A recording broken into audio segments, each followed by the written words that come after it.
Okay, taking the talk to the another level, how do you convince the C-level people to adopt causal methods? Because I think you also have started your company, the Causal Mindset, and you talked about changing the mindset, right? From my experience coming to MMM, it's a hard task, right? First of all, you have to educate people and tell them that hey, these are the benefits of doing MM really well. You will save on your advertising spends, you will get better ROI and all that, but that's an educational process. And when it comes to causal inference, I think the task becomes at least two times harder because it's much a difficult topic altogether, right? So what is your take on that? Fantastic question, and it's a tough one. it's Mhm. it's really a tough question and a tough task.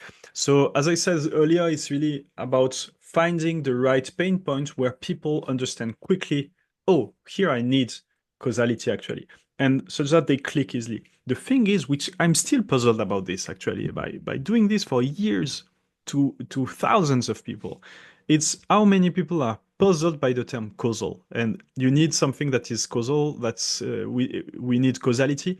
I'm always surprised that people are. I feel that they feel like I never thought about this. What do they mean? It seems obscure. It seems like something I should not care about because also they never hear about this terminology often.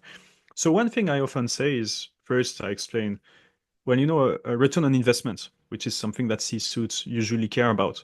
A return on investment should be a causal metric. It's a return, it's a consequence on something, on an investment, a cause.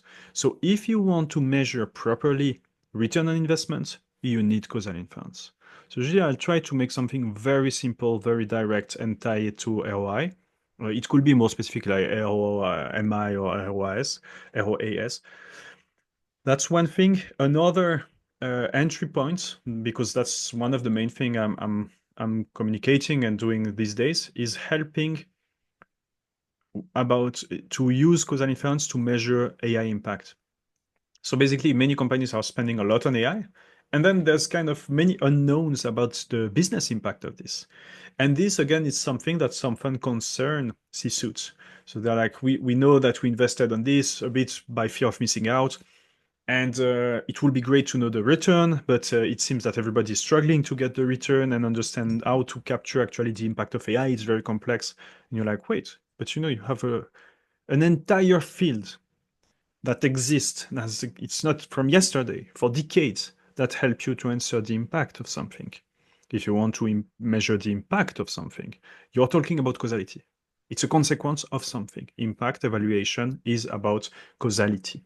So you are serious about your AI adoption? You want to know if it works? You should use causal AI and causal inference. We talk about causal AI if we still have time later, Yeah. but basically causal inference.